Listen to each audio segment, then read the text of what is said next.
বিসমিল্লাহির সুপ্রিয় শিক্ষার্থীবৃন্দ, আসসালামু আলাইকুম। আশা করি সবাই ভালো আছো। তোমাদের দয়ায় আমরা ভালো আছি। ঈদের ছুটির পরে আমরা আবারও অনলাইন ভিডিও ক্লাস তোমাদের জন্য আয়োজন করেছি।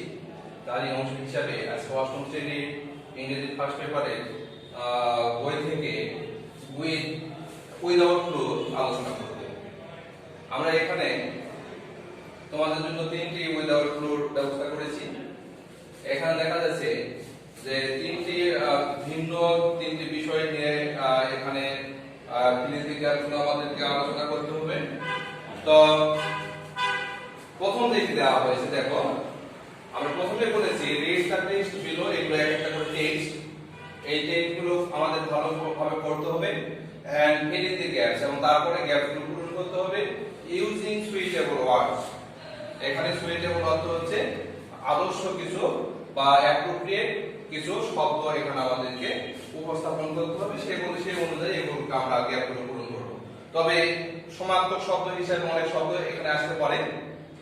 দেখি আমরা প্রথমে একটু আলোচনা করে। Trees dash very useful to men, গাছ মানুষের জন্য খুবই উপকারী। The dash the risk of soil from getting washed away, তারা মাটির উপরের ভাগের যে অংশ সেটাকে রক্ষা করে ওয়াশ অ্যাওয়ে মানে ধুয়ে যাওয়ার হাত থেকে। Dash provide us with dash and fruits, দেখো এই বাক্যটার মধ্যে মোট একটা বাক্যের মধ্যে দুইটি গ্যাপ হয়ে গেছে। সরবরাহ করে ফল, তাহলে কোন জিনিসটা ফল সরবরাহ করে এটা আমাদেরকে বুঝতে হবে। উই গেট ফ্রম ট্রিজ, আমরা গাছ থেকে পাই। তাহলে সম্পূর্ণ প্যাসেজটি একটা গাছ সম্পর্কে, এই গাছের উপকারিতা সম্পর্কে, গাছ আমাদেরকে যে বিভিন্ন ভাবে সাহায্য করে, হেল্প করে সেই সম্পর্কে। তাহলে এই গাছের উপকারিতা সম্পর্কে কিন্তু অনেক কিছুই শব্দ এখানে রয়েছে। তাহলে এখানে আমরা কি কি শব্দগুলো ইউজ করতে পারবো সেগুলো অবশ্যই বেঙ্গলি মিনিং আমাদেরকে জেনে বুঝে তারপরে পূরণ করতে হবে। তাহলে আমরা এখানে দেখো tree is very useful to man, তাহলে এখানে অবশ্যই আমরা জানি সাবজেক্টের পরে একটা ভার্ব ব্যবহার হয়, সেটা অক্সিলারি ভার্ব হতে পারে, মেইন ভার্ব হতে পারে। তাহলে আমরা এখানে কি দিতে পারি? বি ভার্ব যদি আমরা দেই, আমরা যদি বলি trees are very useful to man, গাছ আমাদের অনেক ভাবে উপকার করে থাকে। তাহলে এখানে আর কেন দিলাম? সাবজেক্ট আমার বহুবচন প্লুরাল, এইজন্য আর যদি ট্রিজ না থেকে শুধু এর টি হতো তাহলে আমরা ইজ দিতে পারতাম।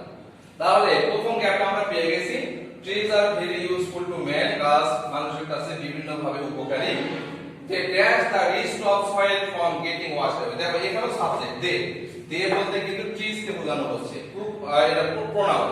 তাহলে দে রিস্ক অফ, তাহলে কি করে? সেভ রক্ষা করে। কি কাকে রক্ষা করে? সয়েল মাটিকে কি হতে রক্ষা করে? ওয়াশড অ্যাওয়ে ধুয়ে মুছে যাওয়ার হাত থেকে। যখন বৃষ্টি হয়, বন্যা হয়, তখন দেখা যাচ্ছে যখন নদীর ধারে অনেক সময় মাটিগুলো ভেঙে যায় অথবা বৃষ্টির পানিতে উপরের অংশগুলো ধুয়ে যায়। যদি গাছের শিকড় থাকে, সেই গাছের শিকড় কি করে? মাটিকে রক্ষা করে থাকে। তারপরে আবার দেখো এখানে সাবজেক্টের জায়গায় কিন্তু যেহেতু এখানে আমরা পুলিশ লোক আছে, এখানে সাবজেক্ট নাই, ভার্ব আছে প্রোভাইড আস উইথ। তাহলে কে প্রোভাইড করে? দে অথবা ট্রিজ। আমরা ট্রিজও ব্যবহার করতে পারি, দেও ব্যবহার করতে পারি। শুরুতে আমি বলেছিলাম যে এখানে আমরা কিন্তু সমার্থক শব্দ হিসেবে অনেক কিছু ব্যবহার করতে পারবো। তাহলে ট্রিজ, তোমাদের একজন পরীক্ষায় দেখা গেল ট্রিজ দিয়ে আছে, এখানে একজন দিয়েছো দে, দুইজনের টেরাই। তাহলে ট্রিজ প্রোভাইড আস উইথ, গাছ সরবরাহ করে আমাদেরকে কি? ফ্রুটস, দেওয়া ফল। ফল ছাড়াও গাছ আমাদেরকে কি দিতে পারে? ফুড, খাদ্য দিতে পারে, তাই না? Food and fruits. We get dash from trees, আমরা গাছ থেকে কি পেতে পারি? তাহলে উই গেট টিম্বার, টিম্বার অর্থ হচ্ছে কি? কাঠ। আমরা টিম্বার পেতে পারি। তুমি বলতে পারো উই গেট অক্সিজেন, অক্সিজেন পেতে পারি গাছ থেকে। হ্যাঁ, তাহলে এইভাবে আমাদেরকে অবশ্যই বিশ্লেষণ করে ওয়ার্ডগুলো যদি আমরা বসাই, তাহলে আমাদের জন্য এই জিনিসগুলো খুব মিনিংফুল হবে এবং ভুল খুব কম হবে। পরবর্তীতে আমরা চলে আসি, এটা আমাদের দেশে কৃষকদেরকে নিয়ে এই প্যাসেজটি প্যাসেজের অংশ বিশেষ। এখানে বলা হচ্ছে most of farmers of hour dash R very poor. এই বাক্যটার মধ্যে একটা বাক্যের মধ্যে দুইটি গ্যাপ পেয়েছি আমরা। মোস্ট অফ ফার্মার্স, ফার্মার্স মানে কৃষক, অফ আওয়ার আমাদের খুবই কি, এটা আমাদেরকে গ্যাপ কথাটা আমরা পেয়ে যাব। They do not dash how to read and dash, এই বাক্যটার মধ্যে দুইটি গ্যাপ পেয়েছি। যে এখানে দেখা যাচ্ছে দেখো যে তারা পড়তে জানে না, কিভাবে পড়তে হয় এবং কিভাবে আরেকটা এখানে দেওয়া আছে সেটা জানে না। They have no dash of their own, তাদের নিজস্ব কি নেই। তাহলে আমাদের দেশের যে কৃষি ব্যবস্থা, আমাদের দেশের যে কৃষক, আমরা কৃষকদেরকে কি বলে থাকি, আমাদের খাদ্যের যোগানদাতা, তাই না? কৃষক যদি না থাকে দেশ বাঁচবে, আমরা কৃষি প্রধান একটা দেশ, তাই না? তাহলে কিন্তু আমাদের অধিকাংশ কৃষক কি অবস্থায় আছে? তারা অধিকাংশ গরিব, অধিকাংশ ইলিটারেট, হ্যাঁ, অথবা অল্পশিক্ষিত, এই ধরনের। এই যে কৃষক এবং কৃষি ব্যবস্থার সমস্যা নিয়ে কিন্তু এই প্যাসেজের অংশ বিশেষ এখানে আমরা দেখছি। এখানে আমরা দেখি মোস্ট অফ দা ফার্মার্স, তাহলে ফার্মার্স এর আগে আমরা কি ব্যবহার করতে পারি? আর্টিকেলের নিয়ম অনুযায়ী রুরাল নাউনের পূর্বে কি ব্যবহৃত হয় যদি কোনো সম্প্রদায় বোঝায়, কৃষক সম্প্রদায়। একটা কৃষককে আমরা বুঝাচ্ছি না, আমরা কিন্তু এখানে অনেক কৃষককে বুঝাচ্ছি। অধিকাংশ কৃষক, মোস্ট অফ, সবাই না, সব কৃষককে না। দেখা যাচ্ছে যে 90% বা 95% কৃষকের কথা বলা হচ্ছে, এজন্য এখানে বলা হচ্ছে most of the farmers of our country. কেউ যদি কান্ট্রি না দিয়ে দাও নেশন, তাও হবে অফ আওয়ার নেশন।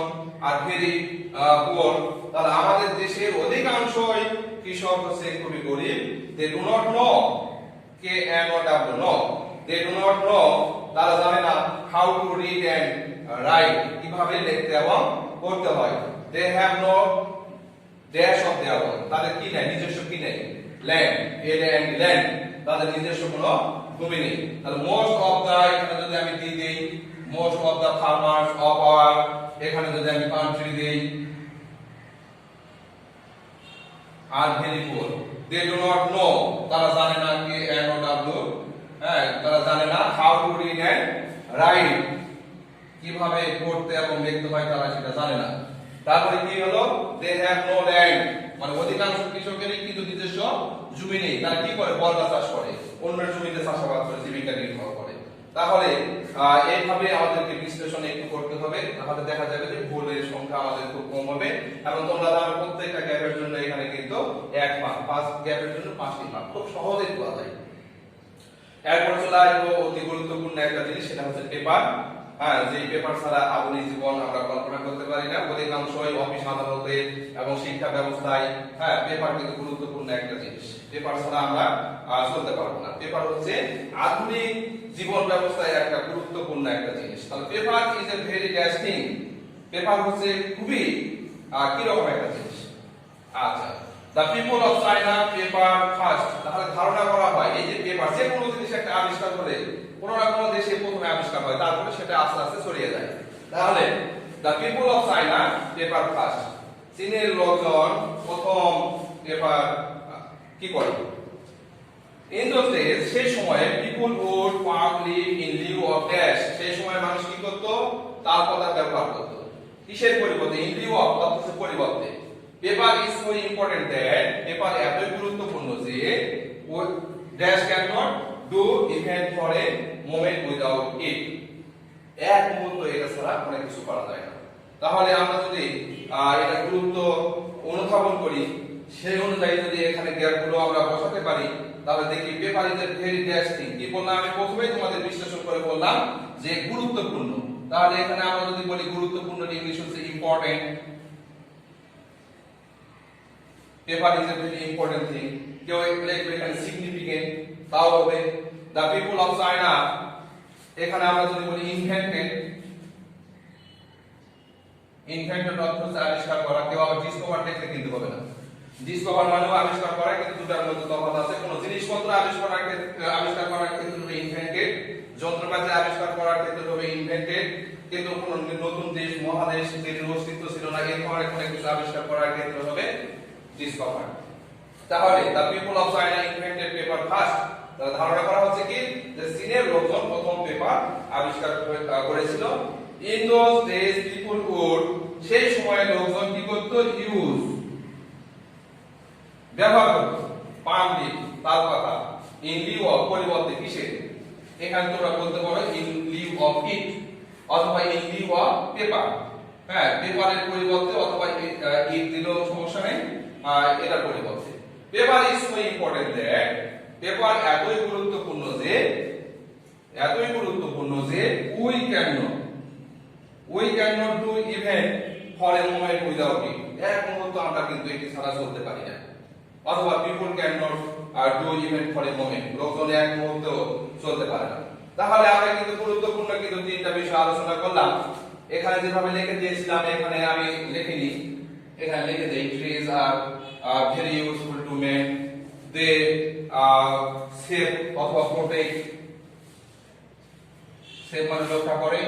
আমরা এখানে সমান্তর শব্দ প্রোটেক্ট ব্যবহার করতে পারি। প্রোটেক্ট মানে অর্থ হচ্ছে রক্ষা করা, that stops fire from getting washed away. তারপরে এখানে আমরা বলতে পারি ট্রিজ অথবা দেও ব্যবহার করতে পারি। Trees provide us with food, খাদ্য দেয়, গাছ থেকে খাদ্য পাই। We get dash from trees, তাহলে এখানে আমি কি বলেছিলাম টিম্বার, অথবা আমরা বলতে পারি অক্সিজেন, তাই না? এভাবে কিন্তু দেওয়া যেতে পারে। তাহলে আমরা কিন্তু মোটামুটি এটা উইদাউট ক্লু আমরা করলাম। এটা কিন্তু উইদাউট ক্লু করলাম। তোমাদের টেক্সট বইয়ে কিন্তু দুই ধরনের উইদাউট ক্লু আছে। একটা উইদাউট ক্লু হচ্ছে টেক্সট ভিত্তিক, আর এটা উইদাউট টেক্সট। তাহলে উইদাউট টেক্সট অনুযায়ী আমরা কিন্তু তিনটা আলোচনা করলাম।